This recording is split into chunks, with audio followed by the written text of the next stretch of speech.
शायरी नहीं सुनाया बल्कि बहुत सारा भाषण फैला के गया कि मत समझना डराने से डर जाएंगे। मैं दोनों मौलाना आजाद साहब को बहुत पढ़ रहा हूं। जब मुझे लगता है कि मैं दिल से दर्द महसूस कर रहा हूं तो मैं उनका एक भाषण सुनता हूं। 1947 में जो जामा मस्जिद की सीढ़ियों पर खड़े होकर के उन्होंने तकरीर की थी, मैं उसे सुनता हूं, जिसमें उन्होंने कहा था कि आओ अहद करो ये मुल्क तुम्हारा है, आओ अहद करो कि ये मुल्क हमारा है, हम इसी के हैं और इसकी तकदीर के बुनियादी फैसले हमारे बिना अधूरे रहेंगे।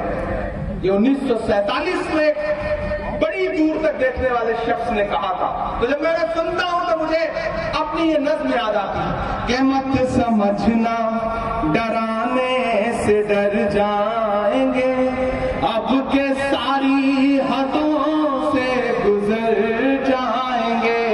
मत समझना डराने से डर जाएंगे, अब के सारी हदों से गुजर जाएंगे। मौत के नाम का खौफ देता है क्यों।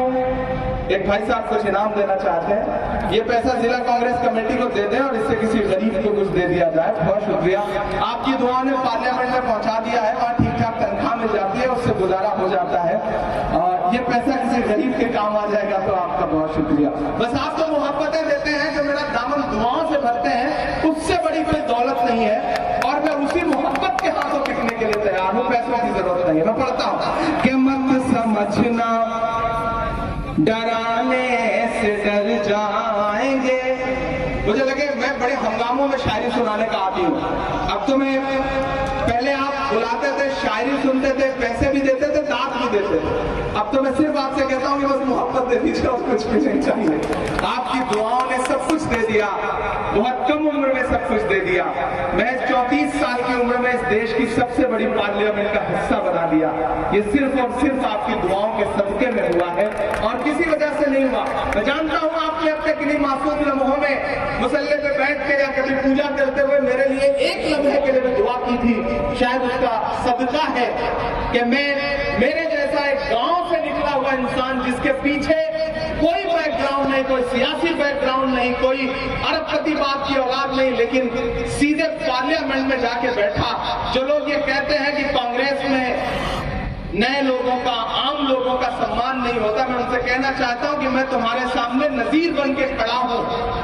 अगर मैं यानी कि इमरान प्रतापगढ़ी इस देश की पार्लियामेंट में पहुंच सकता है तो किसी भी गांव का बेटा इस देश की पार्लियामेंट में, इस राज्यों की असेंबलियों में पहुंच सकता है। अगर राजेश ठाकुर जी प्रदेश के अध्यक्ष बन सकते हैं तो कोई भी आम कार्यकर्ता कांग्रेस में बहुत ऊपर जा सकता है, इसमें कोई दो राय नहीं है। इसलिए कांग्रेस के बारे में जो मिथक बना है उस मिथक को छोड़िए और अलग-अलग हुकूमत से कहिए कि मत समझना डराने से डर जाएंगे, अब के सारी हदों से गुजर जाएंगे। मौत के, तैयार है ना, मौत के नाम का खौफ देता है क्यों। मौत के नाम का खौफ देता है क्यों। मौत जिस रोज आएगी मर जाएंगे। मत समझना डराने से डर जाएंगे, अब के सारी हदों से गुजर जाएंगे। ये जितनी नफरत की बात करने वाले हैं, सुने इमरान के ये मिसरे, ये मेरी आंखों में जो झंडा लहरा रहा है, इसमें जो 3 रंग है, ये जो चारों तरफ, यहाँ जो चारों तरफ ये जो 3 रंग है, इसे जहन में रखिएगा और मेरे मिसरे सुनिएगा कि हमने ज़मज़म दिया, आबे गंगा दिया। इतनी खामोशी से काम नहीं चलेगा। मुझे लगे कि वो जोश में जज्बा है, उसके लिए बोकारो जाना जाता है कि हमने ज़मज़म दिया, आबे गंगा दिया, तुमने भारत को दंगा ही दंगा दिया। और अब तक मैं सोच के आया था कि राजनीतिक भाषण सुनने जा रहे हैं, राजनीतिक कार्यक्रम में जा रहे हैं, चुपचाप बैठेंगे, हाथ बांध के वापस लौट आएंगे। मैं उनकी चुप्पी को भी पुकारता हूँ, खामोश रह पाइएगा तो खामोश रह लीजिएगा। कि हमने ज़मज़म दिया, आब गंगा दिया, तुमने भारत को दंगा ही दंगा दिया। तुमने एक रंग के ख्वाब देखे मगर, तुमने एक रंग के ख्वाब देखे मगर, हमने हिंदुस्तान को तिरंगा दिया। ये तिरंगा जिंदाबाद जिंदाबाद जिंदाबाद जिंदाबाद जिंदाबाद जिंदाबाद। हमने ज़मज़म दिया, आब गंगा दिया, तुमने भारत को दंगा ही दंगा दिया। तुमने एक रंग के ख्वाब देखे मगर, हमने हिंदुस्तान को तिरंगा दिया। ये तिरंगा, ये तिरंगा बदन पर लपेटे हुए, ये तिरंगा बदन पर लपेटे हुए, एक दिन इस जमीन में उतर जाएंगे। समझना डराने से डर जाएंगे, अब के सारी हदों से गुजर जाएंगे। मौत के नाम का खौफ देता है क्यों, मौत जिस रोज आएगी मर जाएंगे। ना इधर जाएंगे ना उधर जाएंगे, बन के खुशबू फजा में बिखर जाएंगे। बोकारो वालों, मैं भी आने से पहले मिला था राहुल गांधी जी से, और कर्नाटक की जीत के बाद मुझे लगा वो बहुत ज्यादा खुश होंगे। तो उन्होंने मुझसे बस एक ही बात कही कि कर्नाटक की जीत अच्छी है, कार्यकर्ताओं को बधाई, लेकिन जब तक दिल्ली नहीं जीतेंगे तब तक जीत अधूरी रहेगी। उनकी जो ये जिद है, उनका जो ये जुनून है, जब मीडिया पूछती है कि इमरान साहब कर्नाटक की जीत पर आप क्या कहेंगे, तो मैं एक ही बात कहता हूं कि महाराष्ट्र, मध्य प्रदेश और कर्नाटक तीन वो बड़े स्टेट थे जहां भारतीय जनता पार्टी ने लोकतंत्र को लूट करके सरकार बनाई थी। कर्नाटक का रिजल्ट हमारे सामने है, आने वाले दिनों में मध्य प्रदेश का रिजल्ट उससे अच्छा होगा। और महाराष्ट्र से मैं सांसद हूं, मैं महाराष्ट्र की मिट्टी की नब्ज समझता हूं, इसलिए कह रहा हूं कि जिस दिन महाराष्ट्र में चुनाव होगा, महाराष्ट्र का रिजल्ट आएगा, उस दिन भाजपा को मुंह छुपाते नहीं कहीं मिलेगा। ये मेरा दावा है, ये मेरा वादा है आपसे। अरे तमाम मुश्किल हालातों में भी राजेश ठाकुर जी गवाह हैं। मैं दुबे जी को सुन रहा था, बुजुर्ग हमारे सरपरस्त हैं, ये सब गवाह हैं इस बात के कि जब मैं सांसद बन के आया तो हम प्रोटेस्ट कर रहे थे, हम डिटेन कर लिए जाते थे, 7-7 घंटे थाने में डिटेन रहते थे। राहुल गांधी जी 7 घंटे एक दिन डिटेन रहे, क्यों? क्योंकि वो आपके लिए आवाज उठा रहे, वो आपकी महंगाई पर बात करते, वो हिंदू मुसलमान की राजनीति नहीं करते। वो कहते हैं कि बुनियादी सवाल, नरेंद्र मोदी जी ने वादा किया था कि इस देश में हर साल युवाओं को 2 करोड़ नौकरियां दिया जाएगी। 9 साल सरकार के पूरे हुए, अभी कल मैं सरकार से पूछना चाहता हूं, आपके वादे के मुताबिक 9 साल में 18 करोड़ नौकरियां इस देश के युवाओं को देनी चाहिए थी, दी कितनी? जो थी वो भी छीन लिया। खुद तो 20,000 करोड़ का सेंट्रल विस्टा बनवाया और नौजवानों से कह दिया कि आपके लिए अग्निवीर योजना है, 4 साल के लिए मिलिट्री में भर्ती होना, उसके बाद जो मन करे वो करना। आपके लिए उनके दिल में बस इतनी ही जगह है। मैं तो कभी कभी मेरा मन करता है मैं उनसे कहूं कि कहां सोया है चौकीदार, कहां सोया है चौकीदार। भाइयों बहनों, याद है ना, याद है ना भाइयों बहनों, बहुत हुई महंगाई की मार, अब की बार मोदी सरकार बहुत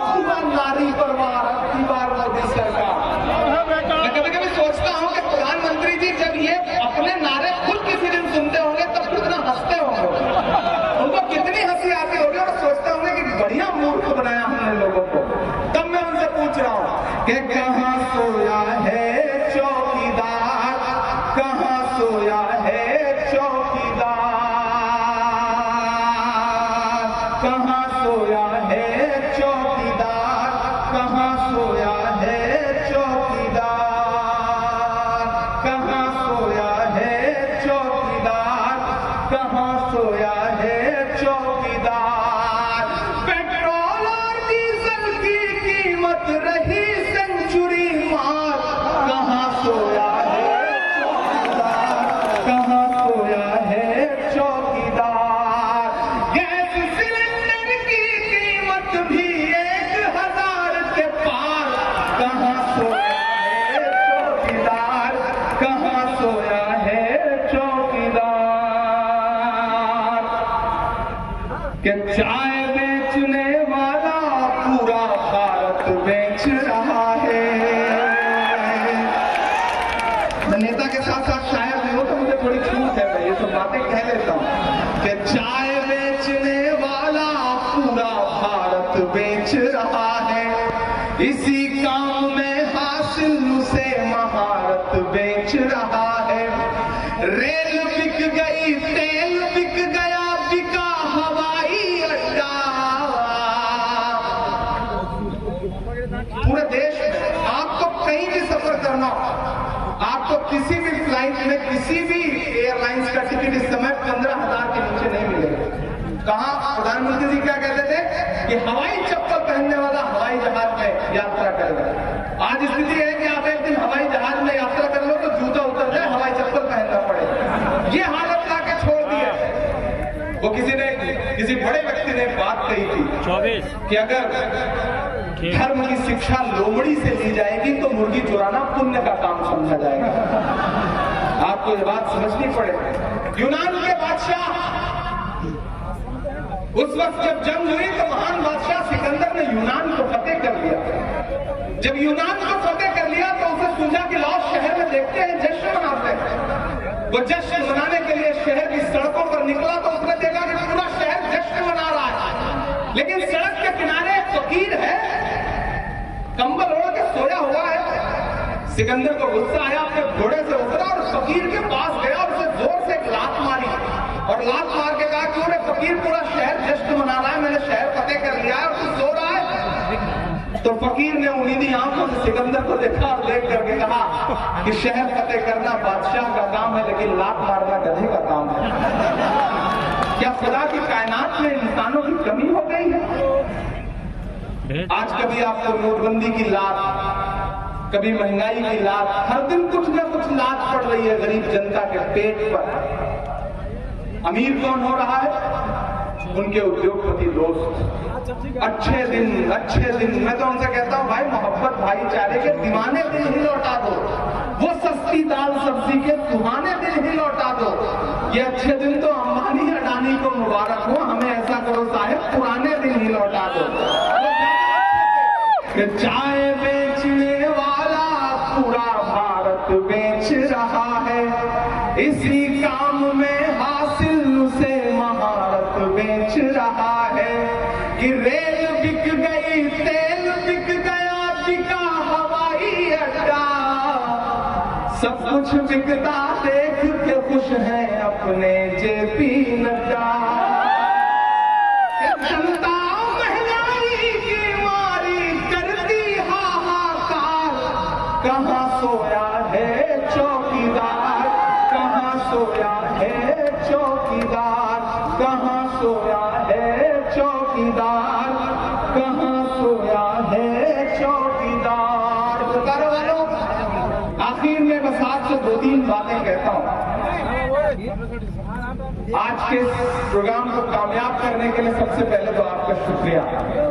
हम स्टेज पर बैठे हैं, हम आपसे 5 फीट ऊपर हैं, आप नीचे बैठे हैं, लेकिन इसका ये मतलब नहीं कि इधर जो लोग बैठे हैं वो ज्यादा अहम हैं। आप ज्यादा अहम हैं। मेरा मानना है कि 5 फीट ऊपर बैठने से हम अहम नहीं हो जाते और आप 5 फीट नीचे बैठने से आप कमतर नहीं हो जाते।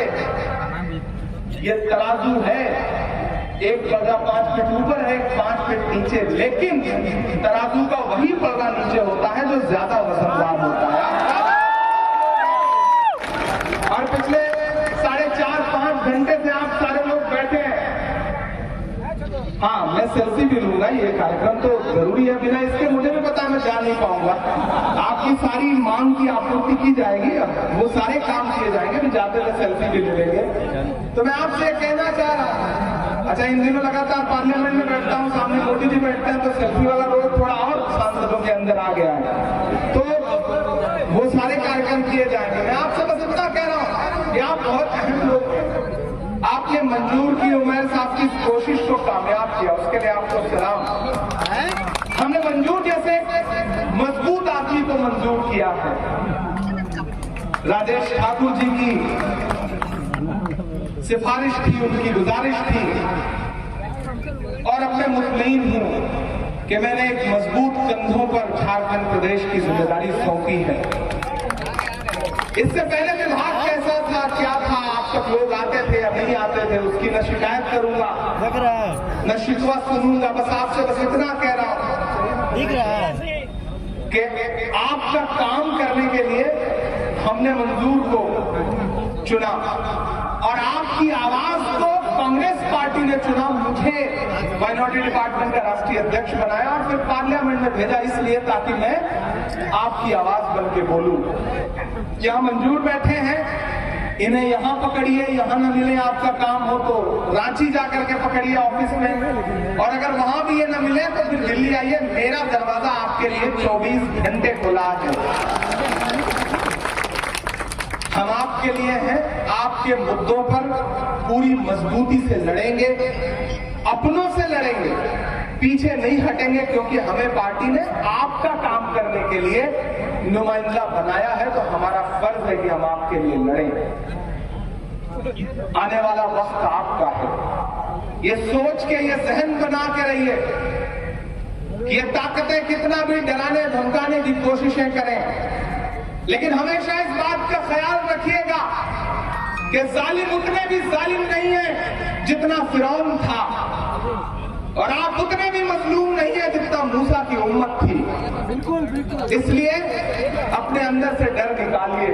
वो चाहते हैं कि आप डर जाएं, घर बैठ जाएं, कुछ बोले ना, अपने हक के लिए आवाज ना बुलंद करें, यही तो वो चाहते हैं। लेकिन नहीं, जब कभी आपको लगे कि आपकी आवाज कमजोर पड़ रही है, आपको ये लगे कि आप बोल नहीं पा रहे हैं, तो मैं फिर आपसे कह रहा हूं कि आप मौलाना आजाद की वो तकरीर सुनिएगा कि आओ वहद करो, ये मुल्क हमारा है, हम इसके हैं, और इसकी तकदीर के बुनियादी फैसले हमारे बिना अधूरे रहेंगे।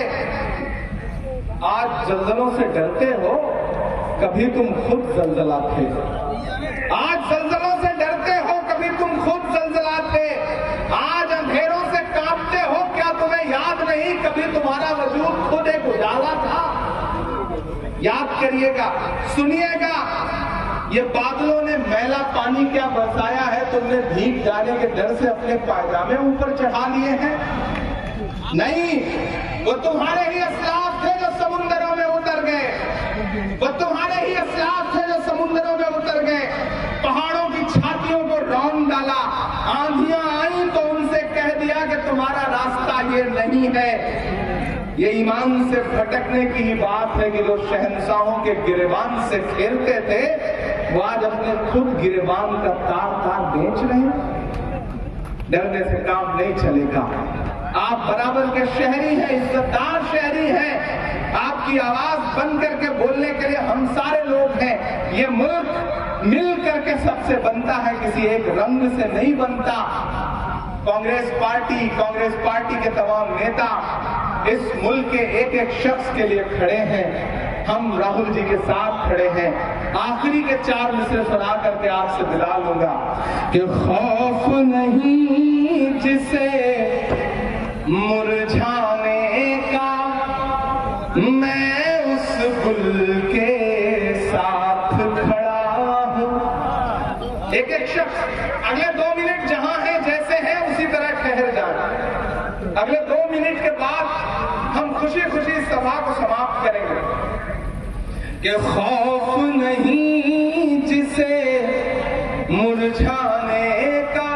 पूरे कार्यक्रम की जो सबसे खूबसूरत बात थी कि यहाँ जो रोशनी है ये भी तिरंगे रंग की है। ये जो लाइट है ये भी 3 रंग की है, इसमें हरा सफेद केसरिया तीनों रंग जल रहे हैं। हम कांग्रेस है, हमारे खून में, हमारी सांसों में, हमारी धड़कनों में मोहब्बत है, तिरंगा है, एकजुटता है, जहती है कि खौफ नहीं जिसे मुरझाने का, मैं उस गुल के साथ खड़ा हूँ। खौफ नहीं जिसे मुरझाने का, मैं उस गुल के साथ खड़ा हूँ। कैसा भी दौर आए लेकिन मैं राहुल के साथ खड़ा हूँ। कैसा भी दौर आए लेकिन मैं राहुल के साथ खड़ा हूँ। कल भी खुलकर साथ खड़ा था, आज भी खुल के साथ खड़ा हूँ। कैसा भी दौर आए लेकिन मैं राहुल के साथ खड़ा हूँ। अल्पसंख्यक विभाग की पूरी टीम को, खासतौर से प्रदेश चेयरमैन को, और जो हमारे उपाध्यक्ष हैं सगीर साहब, करीम साहब, खालिद खान साहब, इन सबको बहुत मुबारकबाद देता हूँ एक कामयाब भारत जोड़ो सम्मेलन के लिए। और प्रभारी उमर खान साहब को बहुत बधाई। बड़ी मेहनतों से आप लोगों ने ये कार्यक्रम सजाया, शानदार प्रोग्राम किया। एक बार फिर से आपका बहुत शुक्रिया। कहाँ आंसुओं की ये सौगात होगी, नए लोग होंगे, नई बात होगी। मैं हर हाल में मुस्कुराता रहूंगा, तुम्हारी मोहब्बत अगर साथ होगी। चिरागों को आंखों में महफूज रखना, बड़ी दूर तक रात ही रात होगी। मुसाफिर हैं हम भी, मुसाफिर हो तुम भी, किसी मोड़ पर फिर मुलाकात होगी। बहुत शुक्रिया।